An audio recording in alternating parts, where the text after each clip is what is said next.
Assalamualaikum warahmatullahi wabarakatuh. Perkenalkan, nama saya Lukman Sanjaya dengan nomor NIM 250201011051. Pada kesempatan kali ini saya akan mempresentasikan materi mengenai perekonomian makro Indonesia pada April tahun 2021 yang meliputi kebijakan ekonomi, nilai tukar, inflasi, dan PDB.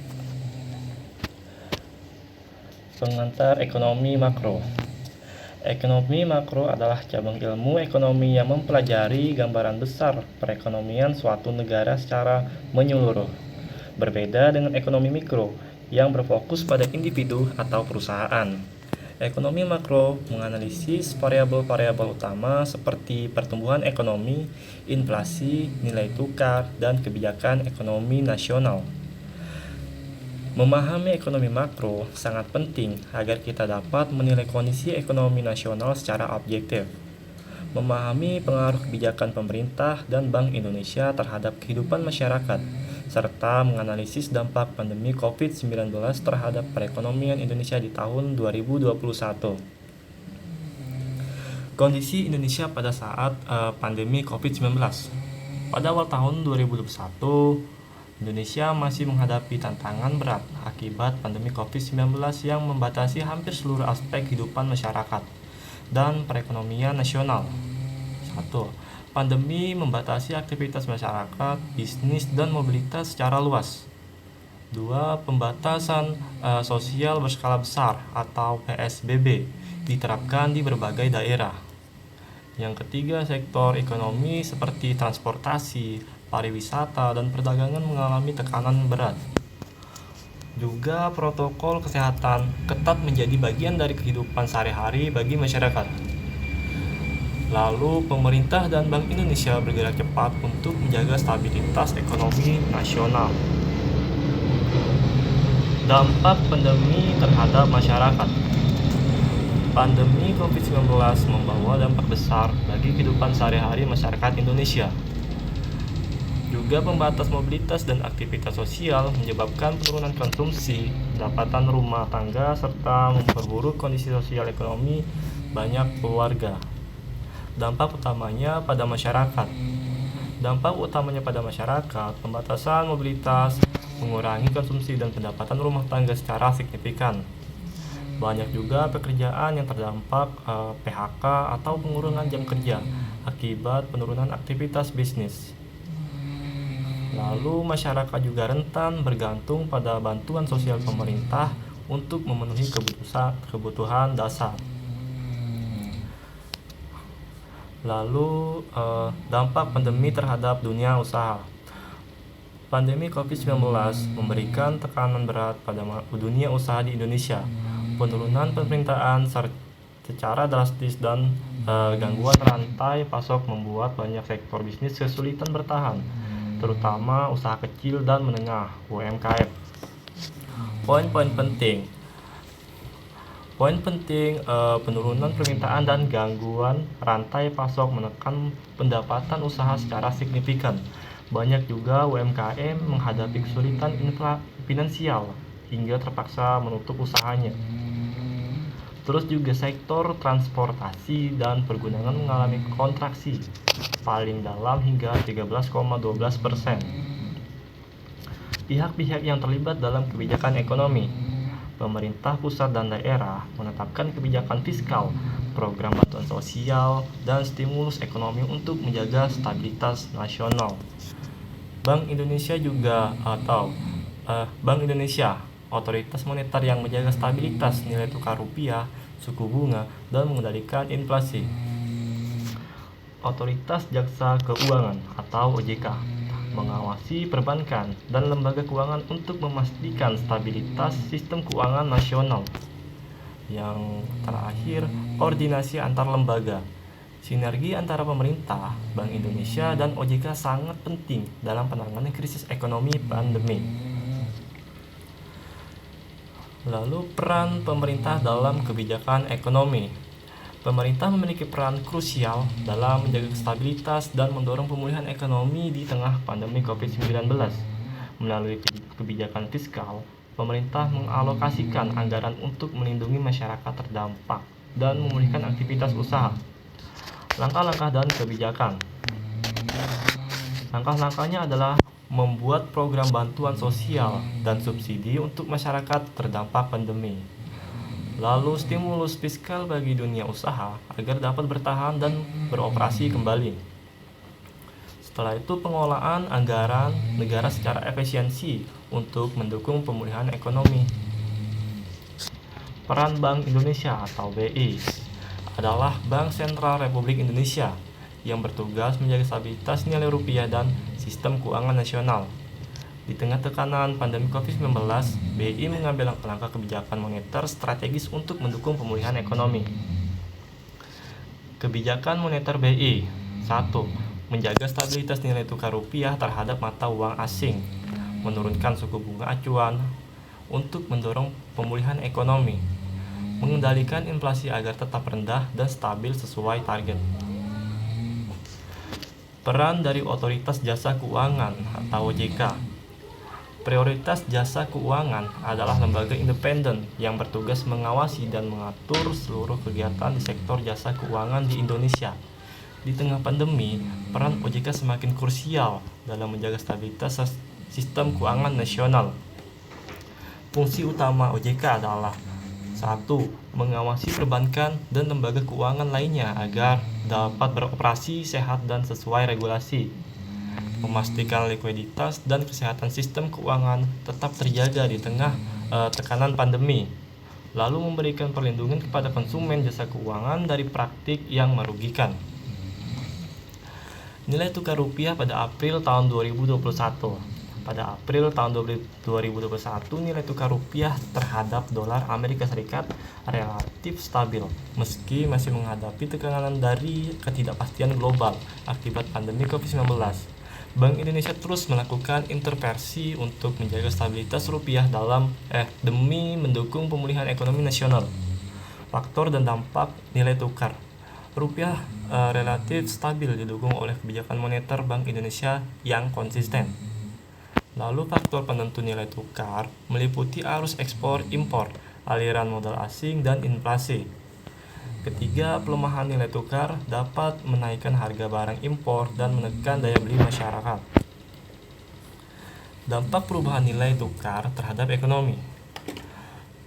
Fluktuasi nilai tukar rupiah terhadap mata uang asing, terutama dolar, memberikan pengaruh yang signifikan terhadap berbagai sektor ekonomi Indonesia, mulai dari harga barang hingga daya saing produk ekspor. Dampak utamanya adalah nilai tukar melemah dapat menaikkan harga barang impor dan mendorong inflasi. Daya saing produk ekspor di Indonesia meningkat saat rupiah melemah. Lalu biaya produksi perusahaan yang bergantung bahan baku impor juga ikut naik. Serta harga barang kebutuhan sehari-hari seperti elektronik dan BBM turut berpengaruh. Pengertian inflasi. Inflasi adalah kenaikan harga barang dan jasa secara umum dan terus-menerus dalam satu periode waktu tertentu. Inflasi diukur menggunakan indeks harga konsumen (IHK), yaitu indeks yang mencerminkan perubahan harga rata-rata barang dan jasa yang dikonsumsi oleh rumah tangga. Indeks harga konsumen atau IHK dan pentingnya inflasi moderat. IHK mengukur perubahan harga rata-rata barang konsumsi masyarakat dari waktu ke waktu. Lalu inflasi juga dihitung dari selisih IHK periode berjalan dibandingkan periode sebelumnya. Terus inflasi juga moderat, rendah dan stabil. Pentingnya untuk mendukung pertumbuhan ekonomi yang sehat. Inflasi terlalu tinggi menurunkan daya beli masyarakat dan mengganggu stabilitas ekonomi. Terus inflasi juga terlalu rendah atau deflasi dapat menandakan lemahnya permintaan dan aktivitas ekonomi. Kondisi inflasi di Indonesia pada April tahun 2021.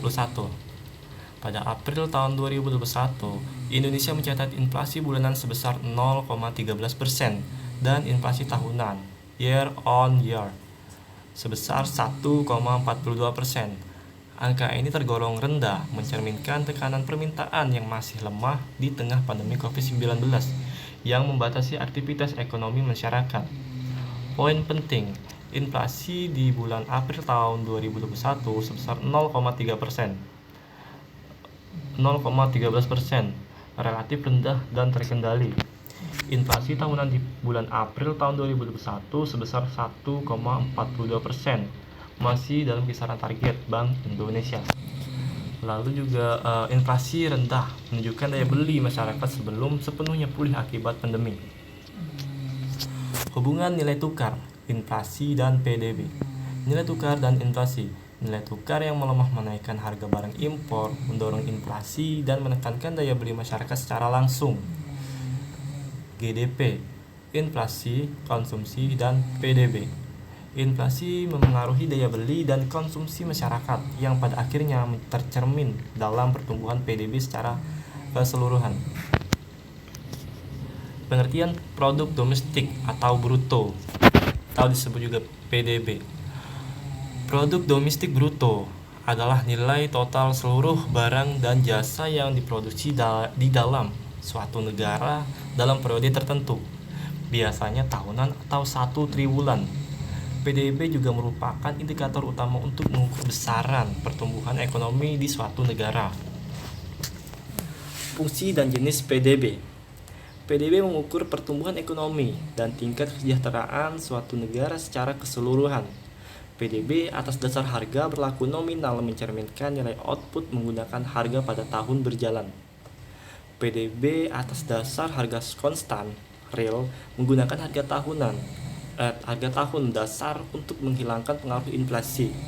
Contoh sederhananya, jika barang naik namun jumlah produksi tetap, PDB nominal naik tetap PDB real tidak berubah. Kondisi PDB Indonesia triwulan 1 tahun 2021. Produk domestik bruto atau PDB Indonesia pada tahun triwulan 1 2021 mencerminkan dampak pandemi yang masih berlangsung.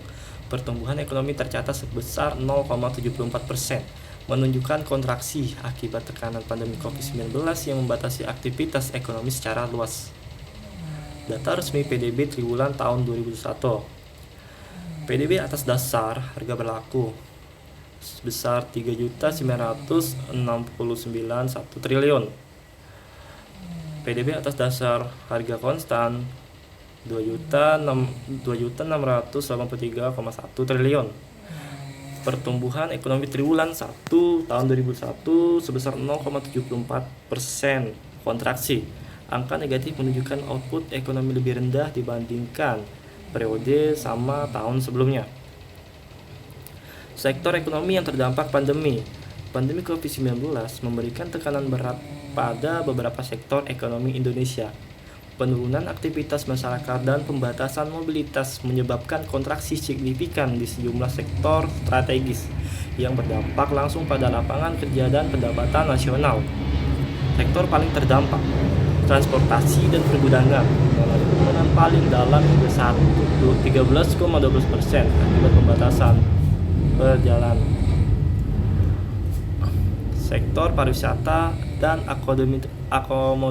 akomodasi terpukul berat karena larangan perjalanan domestik dan internasional. Manufaktur dan perdagangan menghadapi gangguan rantai pasok serta penurunan permintaan yang signifikan. Proses adaptasi dan pemulihan ekonomi Indonesia. Indonesia mulai beradaptasi dengan kondisi pandemi melalui penerapan protokol kesehatan ketat, akselerasi digital bisnis, serta dukungan kebijakan fiskal moneter yang berkelanjutan untuk mendorong pemulihan ekonomi secara bertahap. Langkah-langkah pemulihan, penerapan protokol kesehatan mendukung aktivitas ekonomi yang lebih aman dan terkendali. 2. Digitalisasi bisnis mempercepat transportasi UMKM serta perdagangan. 3. Kebijakan fiskal dan moneter berkelanjutan menjaga daya tahan ekonomi nasional.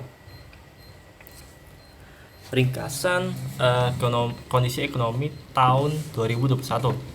Sepanjang tahun 2021, perekonomian Indonesia menghadapi tekanan berat akibat pandemi COVID-19 yang membatasi aktivitas masyarakat dan dunia usaha.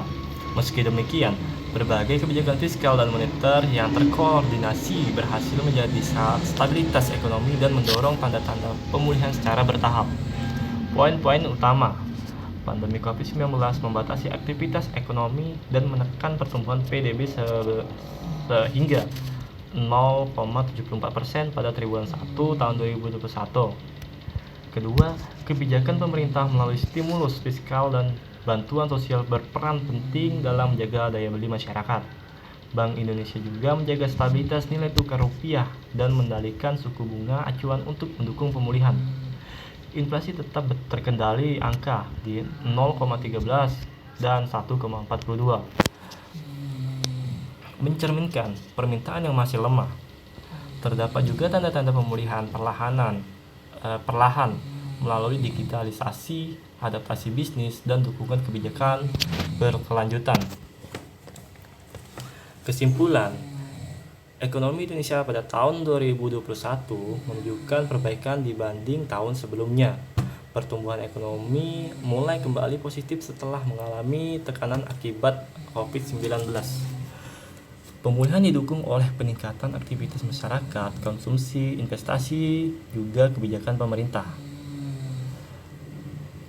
Namun, pemulihan ekonomi masih menghadapi berbagai tantangan seperti pandemi.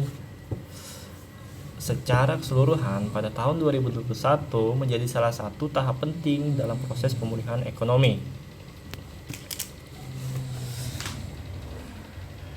Penutupan. Demikian presentasi yang dapat saya sampaikan mengenai perekonomian makro Indonesia pada April tahun 2021. Semoga materi ini yang saya sampaikan dapat memberikan pemahaman mengenai kebijakan ekonomi, nilai tukar, inflasi, dan PDB di Indonesia. Terima kasih atas perhatian dan waktunya. Wassalamualaikum warahmatullahi wabarakatuh.